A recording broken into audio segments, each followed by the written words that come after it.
we are back. What's up, you guys? Really long time no see. I started the live stream, and for 45 seconds, I spoke into an empty room. Just going like this. This is how it looked. I hate that, man. But for those of you unclear on how this works, after I do my live stream, I leave it up. And so would you put out a video that, like, when you watch it back for like the first 90 seconds, you're just silently going, like, who's going to watch that, dude? No one is the answer. No one is going to watch that. So I start the live stream over. So what's up, everybody? We're going to talk about this the Ferreira and Francis Ngannou thing yesterday, which was wild for a second. I don't know if you guys saw the report of what he said initially and the way that that was communicated to the public, but I was like, oh my God, dude. That I couldn't believe it. I actually didn't believe it, because what it sounded like he said was, yeah, I know Francis lost a kid this year, but guess what, dude? That's the lesser of the problems he's going to be dealing with once he gets in the cage with me. That is exactly how that was communicated on X. And I was like, what? Did he really say that? However, so I'll tell you, I sent that clip to Victor Hugo. I'm sure you guys know who he is. Top five, top three, well, I think still top three no-gi ranked jiu-jitsu fighters in the world. I said this, I'm like, is this really what he said? Because obviously it's in Portuguese. I can't understand it. And I will tell you what he actually said. And then we'll talk about the Stipe Miocic rumor about how he's injured. What's up, Serge? Because that was also a story that needed some clarification, which I got, two stories where I was like, hey, yo, is this legit, son? What's up, dude? So that's what we're going to do. And then also I'm going to tell you guys a funny story. First time ever, just now, had a sponsor go, ooh, yeah, you're doing politics, and we don't want to be associated with a person doing politics. And I was like, oh, that's cool. I have a sponsorship that you could probably look into, which is slap your little ballsies on the table, and then we'll go like this. Choppy chop. You don't deserve them. Dude, did you guys see that? Did you guys see? Actually, I'm just going to show you. I'll show you later. But there is someone at the, like the not this convention, but the other one. And they straight up said into a microphone yesterday, they were like, so we are, we're targeting, what we're doing is we're targeting the men in this country who might not necessarily like love guns. They might not be like high testosterone, they might not be like high testosterone. They might not want to listen to Hulk Hogan talk in the microphone. I was like, I'm sorry. Did they just overtly say that their goal is to target the pussies? Because that's, I think, what she just said. She straight up said, we are targeting the pussy dudes. Now, I found that absolutely hilarious because they said the quiet part out loud. They're like, look, man, I mean, let's just be honest. If someone has any balls, we've already lost them, dude. Like, they are irrevocably lost if they have, just a little bit of testosterone, We're not going to get them. So let's get those little pussies. Let's get the pussies. That's funny, dude. If you don't think that's funny, then you're not like me. Like me, dude, you're not like me. So I heard it was, you had a lot of problems this past year. I'm going to be your biggest problem. That's exactly what it sounded like at first. And when I saw that, I was like, oh my God, that is a wild thing to say. Michelle, thank you. Welcome to the membership. But apparently, yeah, I mean, I'll tell you exactly what he said. So he actually clarified, because the way it was translated sounded like he was going, oh, geez. Listen, man, I know you lost a kid, but I'm going to be the biggest problem that you have this year, Francis. And I was like, that's insane.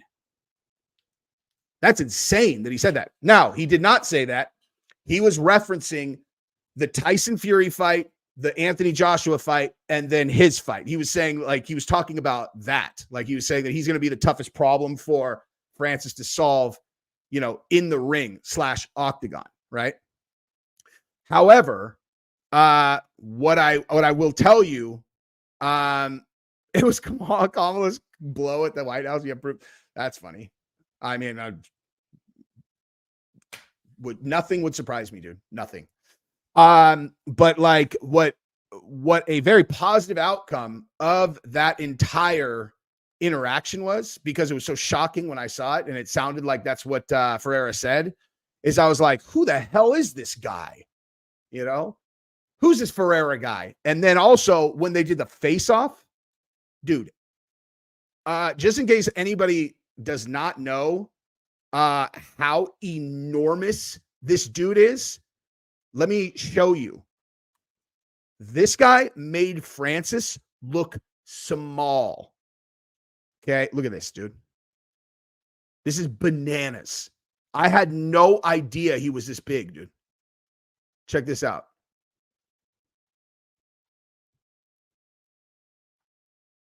What, dude? What? Okay. Now, what is your next question after you see that, right? Is like, all right, so he's big. My next, because I'm telling you, I'm not going to even pretend that I'd watched a bunch of his fights. I had seen him fight one dude who was very small. But so I was like, all right, let me see what this guy's got. And I watched his fights. Oh my God. That dude is a nightmare. That guy's a nightmare. It's like straight up nightmare fuel. Because he's not just 6'8". He's like 6'8" and throws bombs, long bombs. And if you're on the wrong end, like if he touches you from super far away, you're done. He is a terrible matchup for Francis, dude. Terrible. I mean, I've never seen Francis fight someone who has that puzzle to solve. Now, obviously, it kind of like seems like Tyson Fury is a similar puzzle to solve, where you got that huge reach advantage. But this guy's power, by comparison, is night and day, dude. This guy's power is completely different level. And you know, one of the bouts that I saw, the guy had, you know, like he was, you know, I think it might have actually been the one where he was fighting the small guy, but he's like, and the guy is trying, you know, I mean, listen, there's only one way to fight a dude that's that much taller than you, you know, like you have to be outside of distance, and you need to figure out, because bottom line, like the area where you become dangerous to your opponent, you know, like if you visualize it like a red circle around your opponent, that's how I was taught to think about it, you know, a million years ago, is like, just visualize like the area that you can be dangerous to your opponent in is like, picture it like a red circle around them, you know, and just immediately try to figure out where that is. And then simultaneously figure out the same red circle from your opponent, you know, and obviously, you know, whoever has like the bigger circle is more dangerous at distance. However, if you think about it like a gradient, it's like, all right, well, so, and some people, if you know how they fight, like it might be a red zone on the outside of their circle, but if you get inside there and you're closer to them, they become much less dangerous. And so that's how you think about managing distance. So like I've never seen Francis fight a dude that has that level of gap. Anyway, it's not here nor there. But so this little guy, there's only one way to fight him. You have to get inside of his zone and get into your zone. So you have to like avoid a strike and then try to quickly close distance.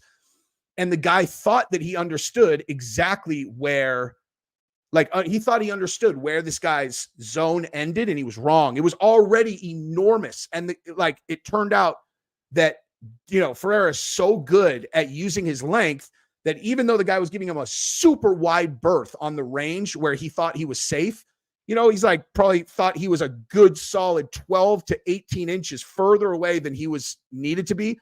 And not only was the guy threw a strike that was so fucking long that it went through where he thought he was safe. And when he touched him, it was a knockout shot. The guy is brutal, dude. I don't know, man. Very, very scary. Thank you very much, Ian Cran. I appreciate you, dude. Yeah, dude, he is super scary.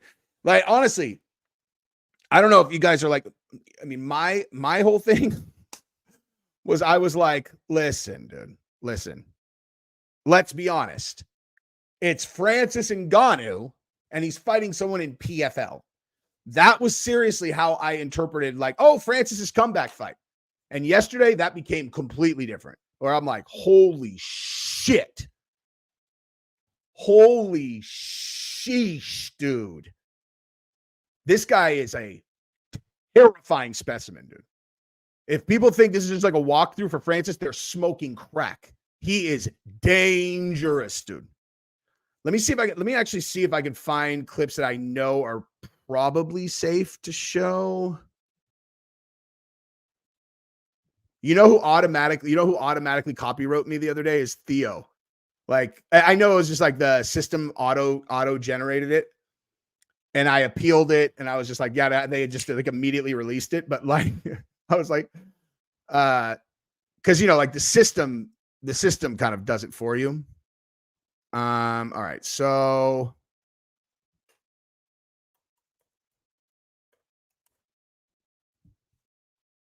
yeah, let me it's like I feel like I probably should safely be able to show this to you. Shut up, dude. What's up, Choke D? Where are you going right now?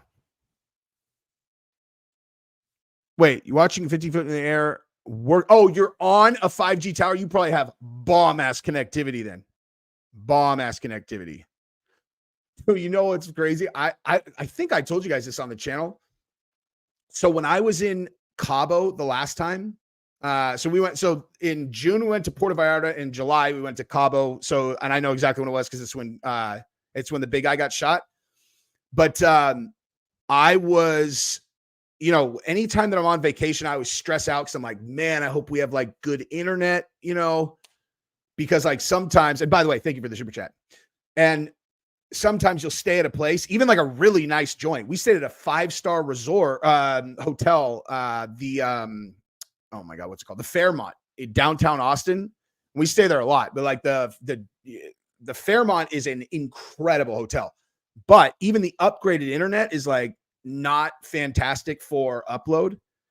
And like, I'm pretty sure that I paid for the upgraded internet, and I swear it was uploading at like 6 megabits or something, which is awful. Like mine right now at home, let me see. Just to put in perspective the story I'm about to tell you guys, because it is so crazy. So like look at this, dude. My download is, let's see. Oh my God. No wonder, dude, this is awful. Well, it's going up, but this is my upload. So my download is 654, which is bananas good, but 9.9 is not very good for upload. I think it's because most people don't care about upload. You know what I mean? Like, people don't care. Nonetheless, right? But that is an upload speed that I can get at my house while with, corresponding 650 megabit download. So when we were in Cabo, I really expected the internet to be terrible, right? So check this out. I do a video, edit it, I export it, I drag it in to upload. I went over to another page, and then I think I was like grabbing an image for the thumbnail, and I went back to to the upload just to see where it was at, and it was done. And I was like, oh God damn it. Because anytime that's ever happened, it meant that there was the export had broken. So it's like, say it's like a 2 gigabyte video, which is pretty standard, or like anywhere between 1 and 2.5. So that meant like when I would go look, it meant like the export got broken, and it was like a 15, like a 20th of it had actually exported. So I'm like, how the hell did that happen? So I went and clicked on the video, and it was full. And I'm like, how is that possible? So I did a speed test. The upload speed was 350. I've never said, keep in mind, mine right now is 10. It was 350 upload. I'm still trying to figure out how that is possible. If any of you guys know how on earth I can get upload speed like that, please tell me, because I will pay whatever for it. Thank you, Cole. I appreciate you, dude. Okay, so now let me see how much of this I can show. Oh my god, dude, it's just like 20 seconds on Bader. Actually, let me turn this on.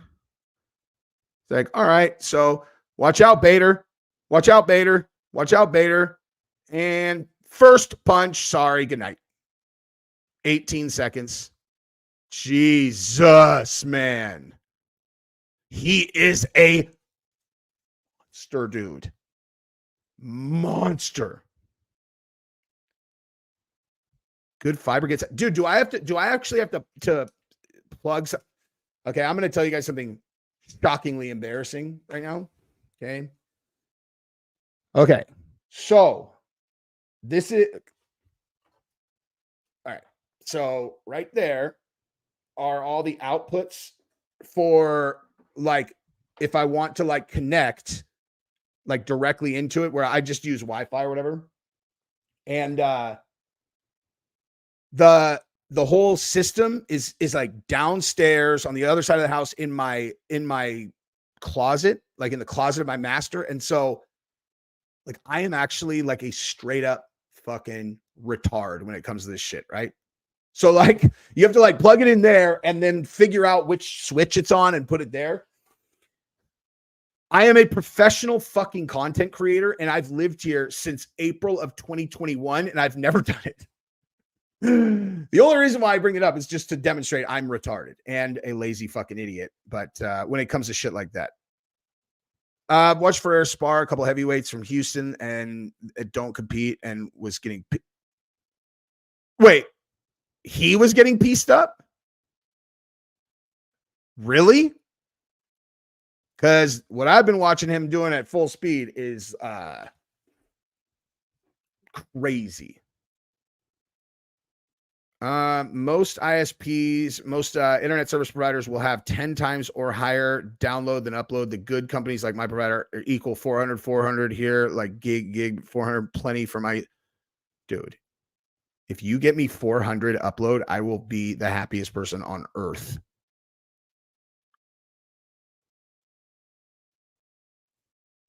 You need to have your provider set your box in your studio so you can hardwire yourself. I'm saying I have all of the pieces, but like when the dude came, I can't remember why we didn't do it. Anyway, so yeah. So he came out and was like, nah, man, nah. I did not say that about Francis's kid. And I was like, okay, I figured. Actually, I didn't figure. I had Victor tell me, and Victor's like, I don't know, man. Like in the clip that they had associated with that, like on Spinning Back Fist on X, he's all, that's not what he said at all. He said, he just said that he's a hard puzzle to solve in the cage. I was like, and then, dude, honestly, I don't even know what I have.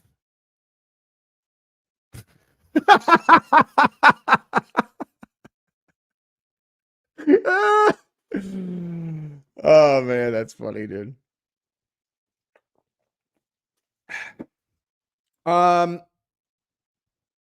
Ooh, you're asking me that on the wrong day, dude.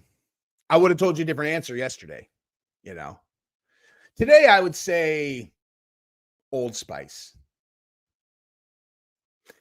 Anyway, but honestly, today I would say W. I'll throw that business to Jake Paul, dude.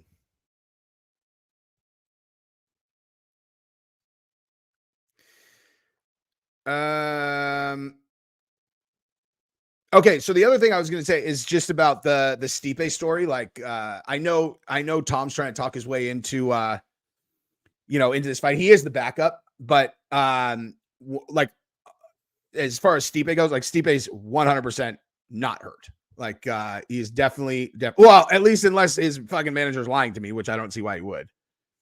Let me get Gabrielle up here. Tiny.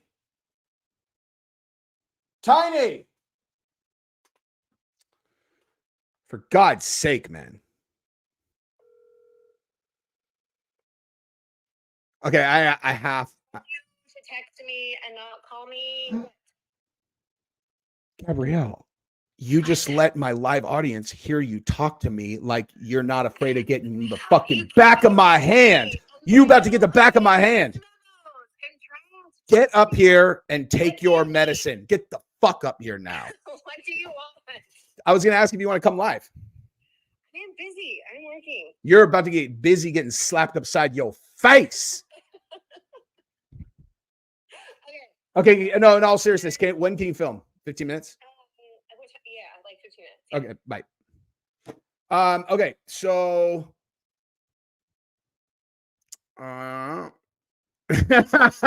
dude, I just watched the outtakes from that. That was so funny, dude. I'd seen those a million years ago. The Step Brothers outtakes is super funny, man. Super funny. I wonder, I mean, you know, maybe. I think that honestly, my daughter's about 2 years from definitely being able to win in a fight against Gabrielle. 2 years, man. All right. So I don't even remember. Oh yeah, I remember. I have to show you guys this. Hang on. Oh, this is so satisfying and hilarious, dude. Hold on. This is so good. So yeah, we've given up, on trying to capture the votes of guys with balls. Mainly, our focus now are the guys with vaginas. That's where we're trying to go. Listen to this. Struck me about last night was this like soft-handed peddling to the beta male. But when I heard them actually say it, I almost spit out my drink. They are doing so in trying to put forward male figures, Tim Walz being one of them, Doug Emhoff last night, who can speak to men out there who might not be the sort of testosterone-laden, gun-toting kind of guy who wants to listen to Hulk Hogan. You nailed it. You just described every male Democrat in America. Dude. She went on to say that this is about men that aren't too proud to support a woman. Stop. This is such BS. Republicans have no problem supporting a woman. None. Just not that woman. Because she stole half her party platform from the Communist Manifesto. We showed you the 2x. Bro. I'm sorry. Did you guys see that? Did you guys see that she is suggesting this is the okay? Listen, I'm not going to derail this into politics because I'm actually going to do a video about this in a second. Did you see that she straight up said that she supports a 25% tax on unrealized gains? It's insane. And I sent that to someone, like a Democrat friend of mine. I'm like, do you understand what this means? Like, and in case you guys don't, it's nothing to be embarrassed about. I wouldn't have, not that long ago. A 25% tax on unrealized gains means the following, okay? It means if you invested $10,000 into a stock, right? Stock does really well and it goes up 50%, okay? Now you have, what did I say? Let's say 10,000 just to make it easy. You invested 10,000. I don't even remember what I said. It goes up 50%. Now you have 15,000, right? What they're saying is they're going to tax 25% on the 5,000 without you having sold the stock. That's unrealized gains. Now, everybody's thing, like when they respond to this, like the Democrats that are responding to this, they were like, dude, that's only for people with net worths over 100 million. And I was like, that's even worse. That's even worse. You fucking moron. That's worse because you want to know what happens. Okay, so let's say it wasn't applied to people who are worth 100 million. That's a step on my video. Okay. But here's the deal. Like, okay, so let's take it as the person who had $10,000 total, right? They had $10,000 total. They invested $10,000. They made $5,000. Now they owe $2,500 or whatever. I don't know exactly what the tax rate is going to be, but so let's say it's $2,000. They have to sell the stock to be able to get that 2,000 in order to pay it, right? Is that reasonable? You're going to make people sell their investments? Okay, here's why it's worse if it's the big investors, is because their gains are going to be much bigger. Does everybody think that just because a person has a net worth over $100 million, they have a bunch of cash they can put hands on? Because that's not what that means at all. A lot of these guys who have money like that, it's locked up in big name organizations, right? In publicly traded companies. Okay, well, so now all of them, all the wealthy people are going to owe these huge cash tax bills at the end of every year from gains in the stock market. What do you think is going to happen? They're going to have to sell stock to be able to pay it. And you want to know what that means? It means your fucking 401k is going to implode because all the biggest holders have to sell stock in order to pay their taxes. Like, this is not rocket science. You want to know what that is? That is them knowing they're not going to implement that and just straight up lying to people who don't understand finances. They're like, because they know they could sell this platform. They're all, listen, is it fair that these richy riches are not paying their fair share? And you could be like, well, actually, like, this percentage of the tax base comes from wealthy Americans. So, but I mean, come on. If you're worth 150 million, you could give a little bit more. And you're like, okay, okay, cool. And so, you know, poor people or lower class, even middle class people who don't understand the way the system works are like, yeah, you're right. That is bullshit.